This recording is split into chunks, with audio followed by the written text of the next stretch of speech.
Welcome back to another deep dive. Today, we're going to peel back the layers on something that, well, looked pretty simple on the surface, just a handshake, right?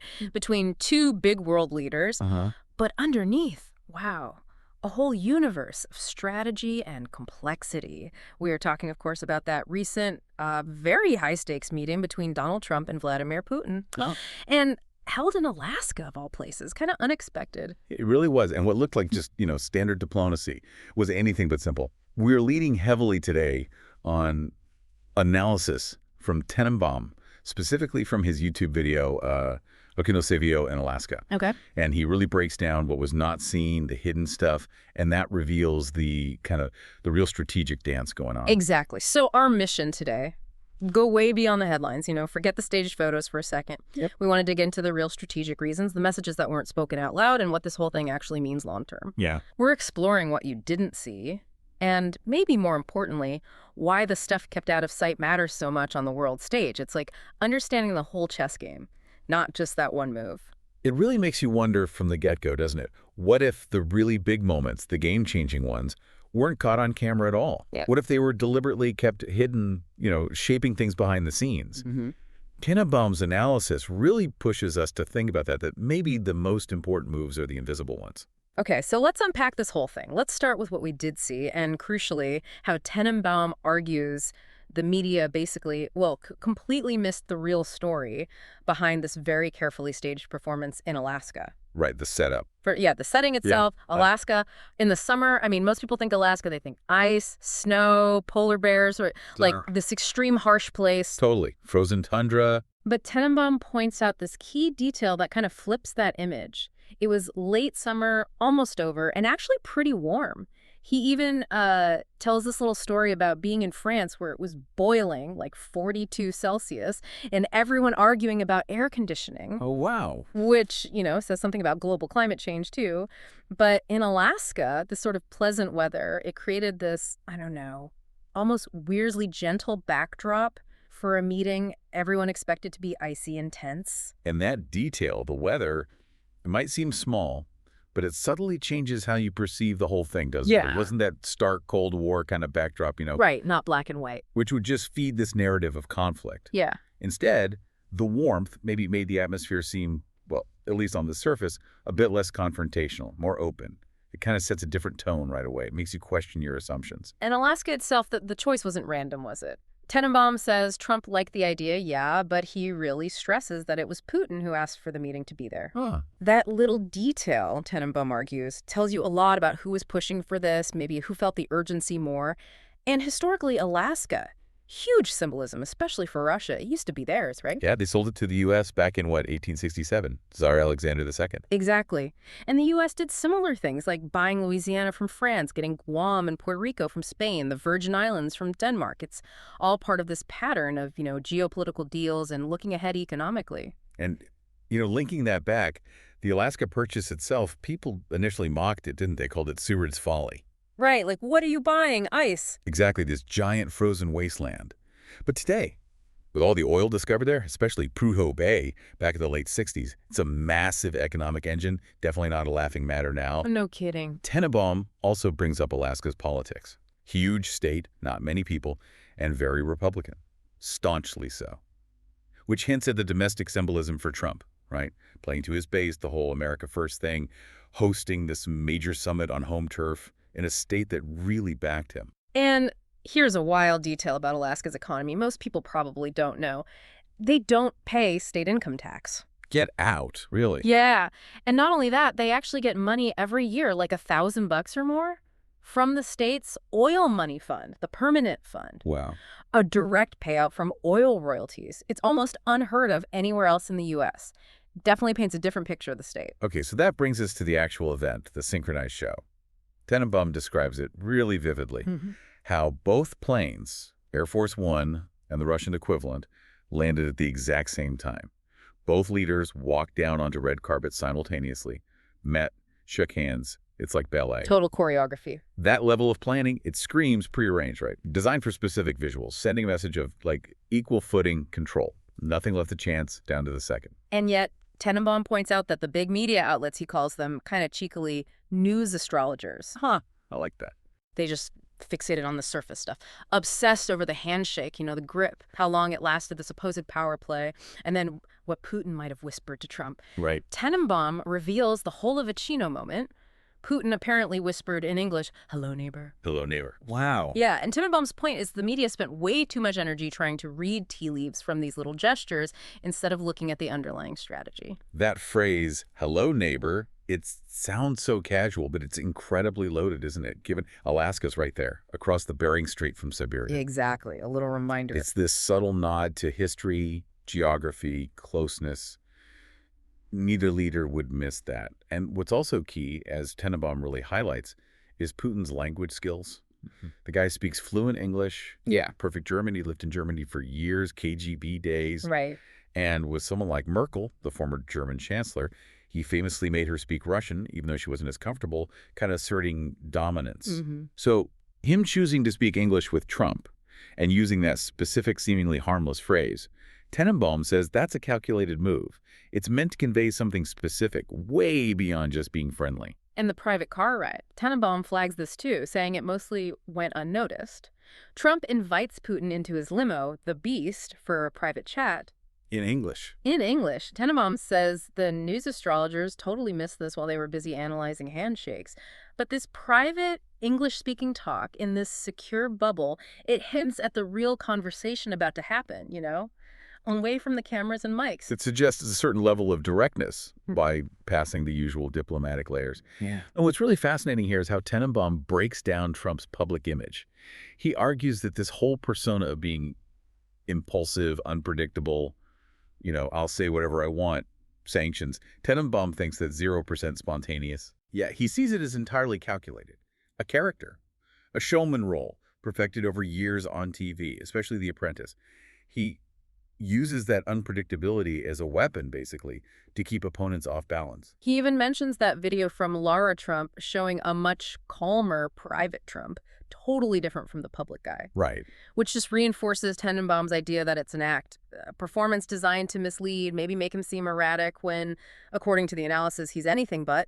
It makes you wonder how much is real versus performance with any leader, really. It brings up a big question about perception in diplomacy today, doesn't it? If a leader deliberately acts unpredictable, are they actually unpredictable?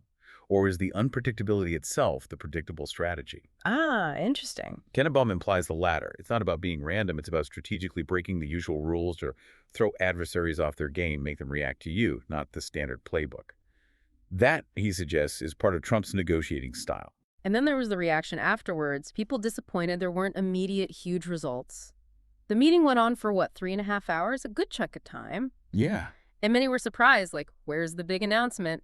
Tenenbaum just dismisses that expectation, calls it infantile. Harsh, but probably accurate in his view. He stresses this meeting was highly structured, planned way in advance, not some casual coffee chat. He points out that a key figure, Vitkov, flew to Moscow twice just to set the agenda with Putin's team beforehand. Okay, so definitely not spontaneous. No, this was a carefully planned, strategic meeting with specific goals. And Tenenbaum really slams the media's interpretation of the outcome, too. Yeah. He found it shameful how many outlets ran with headlines like Trump rolled out the red carpet for a dictator or framed it like a sports match, who won, who lost. Like a zero-sum game. Exactly. He argues they just focused on the superficial stuff, the expected gestures, the immediate sound bites, and totally missed the deeper strategic game being played by both sides. Yeah. They saw the surface, ignored the substance. Okay, that really sets the scene for understanding what was really going on beneath the surface. Let's pull back the curtain now on what Tenenbaum calls the unseen strings, Putin's urgent agenda, and the massive pressures he was apparently under. Right. According to Tenenbaum, and this kind of flips the usual narrative, Putin came to Alaska not from a position of strength, but actually profound weakness. Weakness. Interesting. Yeah, contradicting that image of the defiant strongman. Tenenbaum argues Putin was desperately trying to head off these impending U.S. secondary sanctions, or tariffs, basically, on any country buying Russian oil. Ah, the oil money. Exactly. This wasn't just about Ukraine. Tenenbaum thinks it was primarily about Russia's economic lifeblood. They depend so heavily on oil and gas exports. And the timing was critical here, right? Tenenbaum emphasizes that. Absolutely crucial. Trump was apparently just 4 days away from slapping on these sanctions. 4 days. Wow. If those had gone live, Tenenbaum argues, they would have been catastrophic for Russia's oil sales. It would have choked off a major revenue stream, making the war in Ukraine way harder to fund and seriously complicating their relationship with China, too. It would have backed them into a terrible corner. These aren't just symbolic slaps on the wrist, they're designed to cause real economic damage. And these sanctions, they're not simple things either, are they? Tenenbaum explains they're super complex. Yeah, much more than just banning one product. He talks about this intricate financial web they create, targeting banks mainly, using a whole system to track and enforce them globally. So like any bank anywhere processing Russian oil payments could get hit. Potentially, yeah. If they process transactions for certain countries buying Russian oil, they could suddenly find themselves cut off from the entire U.S. dollar system. Which is basically the backbone of global trade. Exactly. It's like pulling the plug on their connection to the global financial internet. A massive blow. It forces countries and banks to comply without needing military action.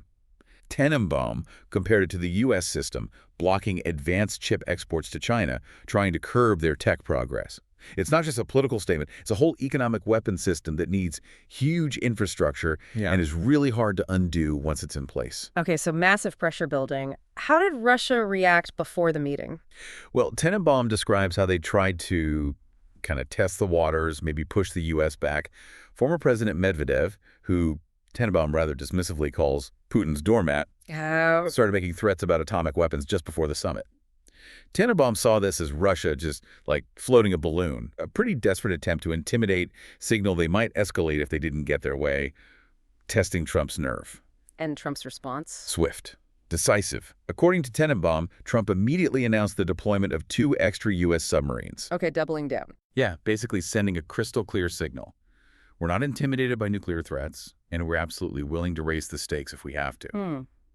Tenenbaum argues that specific exchange was the turning point. It made Putin realize, okay, I have to sort this out before those sanctions land. He knew he'd have to give something up, make concessions, which explains things like meeting on U.S. soil. Right. Agreeing to meet in Alaska, speaking English, maybe appearing a bit more sympathetic or humble than his usual stone-faced public image. Tenenbaum sees it as a strategic retreat, forced by that economic threat and Trump's clear show of resolve. It really makes you think about how much of this high-level diplomacy is just a raw test of wills, projecting strength, even if one side's actually in a tight spot. Putin's change in demeanor, his willingness to concede on those points, as Tenenbaum describes it, it strongly suggests that urgent economic pressure was the main driver, much more than any sudden desire for friendship. Now, there was that weird detail right after the main meeting ended, the canceled lunch. Yeah, the lunch snub. A planned lunch between the Russian and American teams just didn't happen. Trump canceled it. And Tenenbaum points out this wasn't the first time Trump had done something like that. He apparently canceled lunch with Zelensky, too, after a White House visit. Interesting pattern. So how did Tenenbaum interpret that? Well, he joked the media ate the lunch, literally, because they obsessed over what it meant. He offered 2 possibilities. One, maybe it was a kind of subtle wink to Putin, like, see, I can be unpredictable and cancel stuff too, maybe showing some kind of weird mutual understanding. Or maybe simpler, Trump just got bored and decided he didn't want to stick around for more diplomatic schmoozing. Classic Trump, maybe. Could be. But either way, Tenenbaum suggests it reinforced Trump's unique, unconventional style, ditching the usual protocols for a more direct, sometimes abrupt approach. Okay. So beyond the immediate sanction threat, what else was on the table? Because they talked for 3.5 hours. Publicly, they mentioned progress on Ukraine. Right, but Tenenbaum stresses that was just one piece. He argues the meeting wasn't just about Ukraine, maybe not even mostly about Ukraine. It was way bigger, covering multiple geopolitical fronts. Like what? What were the other big unseen issues? Well, a huge one, according to Tenenbaum, is the nuclear arms race. He argues Russia, despite all the military parades and big talks, simply cannot afford another arms race with the U.S. Their economy's too weak. Exactly. He says it's too fragile, too reliant on oil to fund a massive spending spree on things like hypersonic missiles, new bombers, all that super expensive advanced weaponry. So avoiding that kind of costly competition is actually a key Russian goal, even if they don't admit it publicly. He even points to that announcement by Belarus's president about new Oryashka missiles to defend against Poland. Tenenbaum calls that display pathetic. Hmm. He sees it as just a flimsy excuse to justify deploying missiles and maybe get some leverage later, not a real military breakthrough. Just shows their economic limits, in his view. Okay, so avoiding an arms race. What else? The Arctic. Big time. Yeah. That whole region is becoming a major geopolitical hotspot, right? Yeah, with the ice melting, new shipping routes, Well, resources. exactly. New sea lanes opening up, potential access to huge oil and gas fields, rare earth minerals, all that stuff that was trapped under ice before. Yeah. Russia has a massive interest there, huge coastline, strategic ports like Murmansk, that one's ice-free all year, crucial for their northern fleet. So a direct clash of interest with the U.S. there. Definitely. Tenenbaum suggests this was a major topic. Future resource rights, shipping lanes, naval presence, a big area of potential friction, or maybe cooperation, depending on how it goes. And Tenenbaum also mentioned Russia needing U.S. investment. Desperately needing it is how he puts it. He basically says Russia is economically broke, just scraping by on oil sales, which go up and down like crazy. They're battling inflation at home, high interest rates, making it hard for their own economy to grow or innovate. So relying on China isn't enough. Not according to Tenenbaum. He argues they realize depending only on China won't cut it for diversifying or stabilizing their economy long term. So this economic weakness, he thinks, is a core reason Putin was willing to engage directly with Trump and maybe make some deals. Okay, that makes sense. Now, Tenenbaum also brought up something, well, pretty provocative, this idea of Russia as the Great White Reserve. Yeah, that one definitely makes you pause. He suggests that, in his analysis, some Americans view Russia this way, like a kind of strategic demographic counterbalance. Counterbalance to what? To what he describes as the population growth of black, brown, and yellow peoples globally. Wow. Okay, that's a heavy assertion. It is. And it's important to be clear, Tenenbaum presents this as a subtle, maybe even subconscious factor influencing certain geopolitical thinking, not like a stated policy or widely held view. But he believes this perception of a shared race, even if theoretically it shouldn't matter, might subtly color the U.S.-Russia relationship differently than, say, U.S.-China or Russia-China. So like an unspoken layer. Maybe making dialogue seem easier or compromises feel more natural in some circles? That seems to be his implication, that it adds this complex, often unacknowledged subtext to the whole geopolitical game. Certainly a complex and, yeah, provocative point from Tenenbaum. Definitely something to think about, those less obvious potential factors. Okay, let's shift gears then. How did this meeting, in Tenenbaum's view, shake up alliances? Particularly Trump's message to Europe, which sounds like it was pretty brutal. Brutal is a good word. Tenenbaum recounts Trump's dismissive question, apparently asked quite publicly. And Europe. Who is Europe? Ouch. Just dismissing the entire continent. Pretty much. And followed by this declaration that the U.S. would decide things and Europe would just have to pay later. Tenenbaum doesn't see this as just Trump being Trump. He sees it as a deliberate, profound attempt to redefine the whole transatlantic relationship, basically stripping Europe of its usual influence and demanding they contribute differently. And Tenenbaum dug into the word snob in relation to this. Yeah, it's fascinating. He connects Trump's attitude to the origin of snob. Back in the 17th century at English universities, s.nob, or snob, was short for sein nobilitet, Meaning? without nobility. It marked the commoner students, not the aristocrats. So Tenenbaum argues Trump was essentially telling Europe, you guys are snobs, you think you automatically deserve a seat at the top table, but in this new world order, you're without nobility, you have to buy your place now, more defense spending, better trade deals for us. Wow. That's quite an interpretation, really reframing their historical status. And Tenenbaum uses strong language, absolute mistreatment, desprecio, which is like deep contempt to describe Trump's overall approach. He points to concrete things like Trump not bothering to call NATO leaders until way after making big decisions, or seemingly just ignoring the EU as a unified political force. Like they didn't matter on their own. Exactly. Tenenbaum reads this as a clear signal.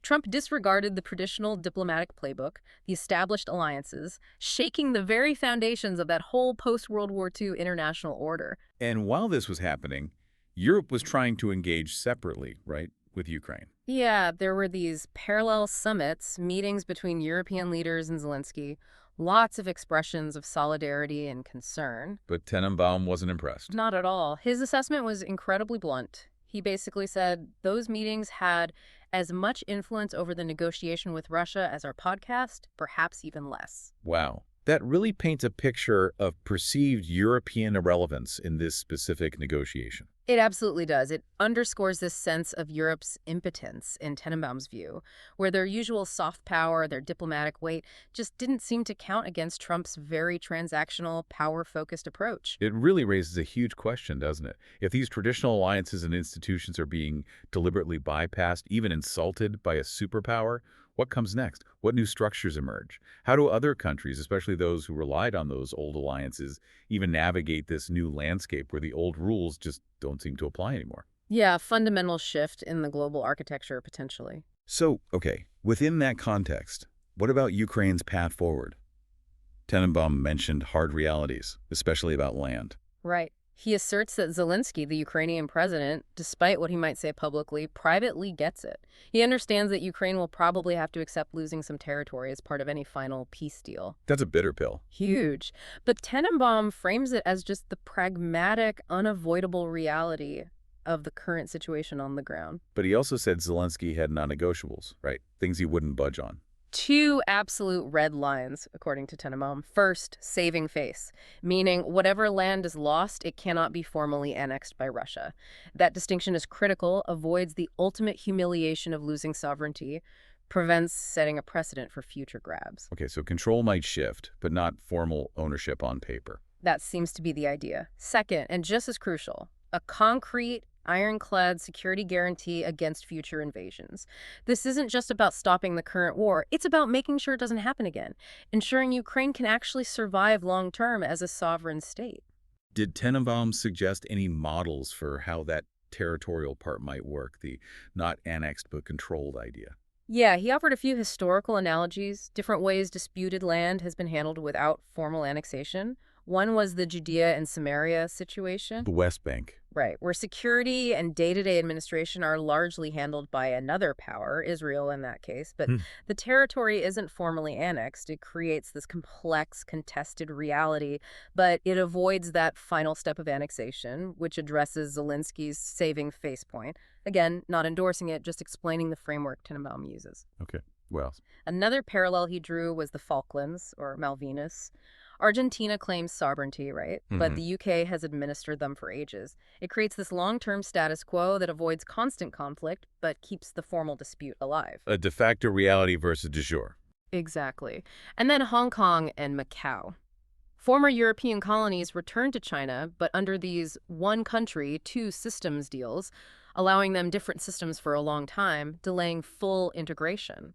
Tenenbaum suggests these examples show a range of possibilities for managing tough land disputes without outright annexation, potentially meeting Zelensky's key demand while acknowledging the new facts on the ground. And the security guarantee, that sounds like the really big piece. Huge. Tenenbaum reveals what he believes was the critical offer on the table: a U.S. commitment to actually defend Ukraine with troops if Russia invades again in the future. Wow, that's massive, like an Article 5 commitment, but just for Ukraine. Similar, but crucially different from NATO membership, as Tenenbaum explains it. In NATO, if, say, Estonia gets attacked, Ukraine, if it were a member, would have to help defend Estonia. Right, mutual defense. Yeah. With this proposed deal, it's unilateral. The U.S. guarantees Ukraine's security, but Ukraine doesn't have to defend the U.S. or its allies in other conflicts.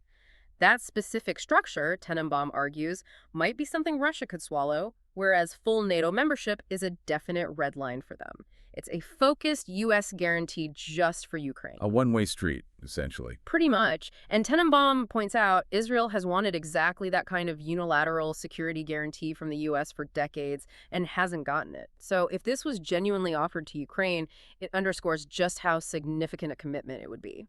Okay, let's shift focus again. Tenenbaum talks about China's alarms. Why does he think, quite bluntly, everything is bad for them after this U.S.-Russia meeting? His argument is basically that China is stuck in a strategic vice, a no-win situation. How so? Well, think about it. If the U.S. and Russia actually reconcile, Tenenbaum believes Russia will ditch China pretty fast. Why? Because their economic need for China lessens, and they'd likely prefer a more beneficial relationship with the West if they can get it. Okay, so rapprochement is bad for China. What if relations stay bad or get worse between the U.S. and Russia? Also bad for China, in Tenenbaum's view. If things get worse, China faces higher oil prices because of sanctions and instability, and Russia, being even more isolated, has less reason or ability to be a useful partner to China anyway. So, yeah, Tenenbaum basically says whichever way U.S.-Russia relations go from here, it's a lose-lose for Beijing. That's a stark assessment. And he mentioned the history between Russia and China. Not exactly best friends historically. Not at all. Despite being, as he calls them, calm pinches now, like Yeah. co-conspirators against the U.S., Right. they have a long, often really difficult history. Major border clashes, especially along that massive border they share, and huge ideological fights after Stalin died, the whole Sino-Soviet split. So Yeah. this current alliance, Tenenbaum sees it as purely convenience, shared opposition to the U.S., not deep friendship or trust. That makes it inherently unstable. It really makes you question alliances built just on having a common enemy, doesn't it? How durable are they when underlying tensions or different interests pop up? Tenenbaum seems to think they're pretty fragile, easily broken if a better offer comes along. He also hammers on Russia's technological weaknesses, especially compared to China, let alone the U.S. Yeah, you mentioned the AI and chips earlier. Exactly. He stresses Russia is way behind in advanced AI, and they just don't have modern chip manufacturing. He even uses this vivid image of them having to pull chips out of, like, Chinese toys and washing machines to use in military gear. Seriously, wow. That paints a picture of desperation. Yeah, a clear sign of how far behind they are technologically. And this tech gap gives the U.S. leverage. Huge leverage, according to Tenenbaum. Russia wants access to U.S. AI, U.S. tech, but getting it would require them to seriously improve relations, show good behavior. And if that happened, Tenenbaum says it would be a terrible blow to China from wherever you look. Because China's own tech ambitions depend partly on the global situation, a U.S.-Russia thaw, especially involving tech, could really undermine China's strategic goals and leave them more isolated in that global tech race. And China's got its own problems at home, too, right now. Big time. Tenenbaum points to their economy having its worst month in many years recently. Major headwinds, real estate crisis, youth unemployment sky high, growth slowing down, all challenging the Communist Party's grip. And politically, he mentioned purges. Yeah, dramatic stuff. Two very senior officials, one party, one government, both heavily involved in foreign relations, just disappeared suddenly, vanished. Wow. What does Tenenbaum think happened? He speculates it's not necessarily spying, but more likely Xi Jinping being furious that they misread the map, basically. Failed to predict these global shifts, especially U.S.-Russia. It suggests, he thinks, real tension, maybe paranoia, definitely blame being thrown around right at the top in Beijing, creates instability. So internal pressure mounting. He mentioned an upcoming party meeting. Yeah, August 31st. Tenenbaum flags it as a key moment to watch, to see how Xi Jinping himself is doing amidst all this internal and external pressure. And interestingly, China's been pretty quiet publicly about the Trump-Putin meeting. Why does Tenenbaum think that is? Strategic silence. He thinks it's simpler than that. He attributes it to confusion. Like, they literally don't know what to say or how to react strategically yet. It reinforces his view that they're in a really tough spot. It's the silence of uncertainty, he argues, not strength. Which all leads to Xi Jinping's dilemma. Exactly. Tenenbaum believes Xi is now basically obligated to try and get a meeting with Trump himself, to avoid being totally sidelined in this new shuffle, to reopen direct communication. But would Trump even meet him? Or would Xi accept? That's a big question Tenenbaum raises. Huge uncertainty. Would Trump invite him, given the leverage he might feel he has? And even if invited, would Xi go? Especially with his domestic challenges, could it look like weakness back home? The stakes for Xi personally are massive right now. Okay, wow. So that brings us to the final piece, what Tenenbaum calls the Machiavellian moment. Trump as the owner of the ball. That's quite a metaphor. It really is. Tenenbaum uses it to paint this picture of Trump's complete dominance on the world stage right now. Right. He controls the ball, the field, the chalk, the referees, the public, the stadium, FIFA, everything is his. So not just Trump's personal power, but the full might of the U.S. being wielded in a new way. That's exactly Tenenbaum's point. He clarifies, look, the U.S. always had this massive power, economic, military, diplomatic, to pressure and negotiate. But Trump, in his analysis, is the first leader to really put into operation that full power so directly, so unapologetically, without the usual diplomatic buffers or sort of moralistic justifications. And Tenenbaum connects this to a bigger philosophical shift in global politics. Yeah, a really profound one, he argues. He contrasts Trump's approach with previous U.S. administrations, Democrats, even some Republicans. He says they often operated within an ethical framework inspired by philosophers like Immanuel Kant. Kant, how so? Kant believed in universal moral laws, justice, ethics. The idea that nations should aim for a world run by shared principles, international law, institutions, a sense of collective responsibility, doing the right thing. Okay, the idealist approach. Right. But Trump, Tenenbaum argues, operates from a totally different philosophical corner, more like Thomas Hobbes and Niccolo Machiavelli. Ah, Hobbes and Machiavelli, so realpolitik. Exactly. Hobbes saw life without strong rule as a brutal power struggle, and Machiavelli in The Prince famously argued for using any means necessary, even ruthless ones, to achieve the state's goals. Power and results first, morality second, or third. This realpolitik focuses purely on national interest, power, and deals. And the key point is that Trump's adversaries, like Putin and Xi, largely operate from that same Machiavellian playbook too, right? That's what Tenenbaum notes. So you have the major players all seemingly subscribing to this power-first philosophy. Which raises a huge question. If the world's main powers are all playing by Machiavellian rules, prioritizing raw power over principles, what happens to international cooperation? What about institutions like the UN? The whole idea of a rules-based order. Yeah, Tenenbaum suggests it points towards a much starker, more competitive world, moving away from that Kantian idealism. And he argues the ethical approach hasn't really worked anyway. Pretty forcefully, yeah. He argues that approach has largely failed to deliver concrete results recently. He uses the International Criminal Court, the ICC, as an example, calling it, again provocatively, the clown court of The Hague.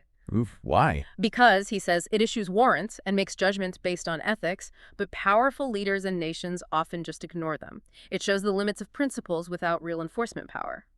Trump, on the other hand, by embracing realpolitik, is showing he can get results like forcing Putin to the table under duress. Tenenbaum contrasts this directly with what he sees as the ineffectiveness of more moralistic foreign policy. So, results trump ethics in this view. That seems to be the core argument. And Tenenbaum's powerful closing thought, looking at this whole landscape, is basically, welcome to the show must go on. And Trump owns the show. With Donald Trump as its undeniable owner, yeah. It's a pretty stark picture of a world where power talks unapologetically and maybe the old ideals are fading. Wow. Okay, so there you have it. A really deep dive, guided by Tenenbaum's analysis into the hidden strategies, the urgent pressures, the big philosophical shifts behind that Trump-Putin meeting in Alaska. We definitely went way beyond the handshake. Yeah, we moved past the surface to try and uncover those intricate layers, the real motivations driving things on the global stage. And understanding these unseen forces, this apparent shift towards a more explicit realpolitik, it really changes how you look at world events, doesn't it?